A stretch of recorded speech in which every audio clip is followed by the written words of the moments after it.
शोषितांचा, वंचितांचा आणि पीडितांचा आवाज म्हणजे बी पीपल न्यूज.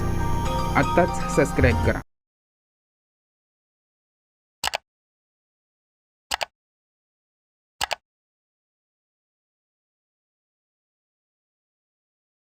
समाज कल्याण विभाग सामाजिक न्याय भवन बीड या ठिकाणी आलो.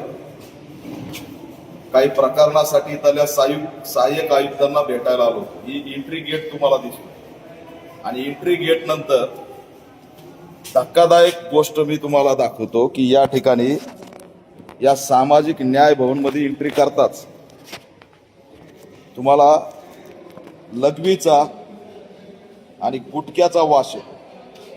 त्या गुटखा पुड्या त्या अशा पद्धतीने पडल्यात. अशा पद्धतीने गुटके खाऊन थुकलेले आहेत. आणि ही बाबा नावाची पुडी, ही बाबा नावाची पुडी कुठं आहे तर सामाजिक न्याय भवन मध्ये. अक्षरशः या ठिकाणी आल्यावर उलटी झाल्यासारखं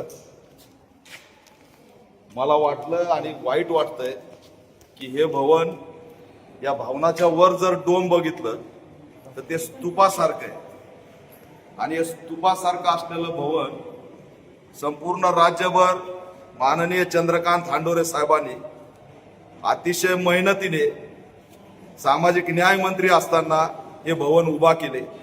या भवनाच्या माध्यमातून सामाजिक न्याय मिळावा, बाबासाहेबांच्या सामाजिक न्यायाचं धोरण राबवावं, यासाठी या भवनची निर्मिती झाली. हे आमच्यासाठी विहारासारखं आहे, बुद्ध विहारासारखं, स्तूप विहारासारखं आहे. आणि एंट्री केल्यावर गुटखा, पुड्या आणि लघवी, अक्षरशः पान टपरी सारखी अवस्था केली. अक्षरशः या ठिकाणी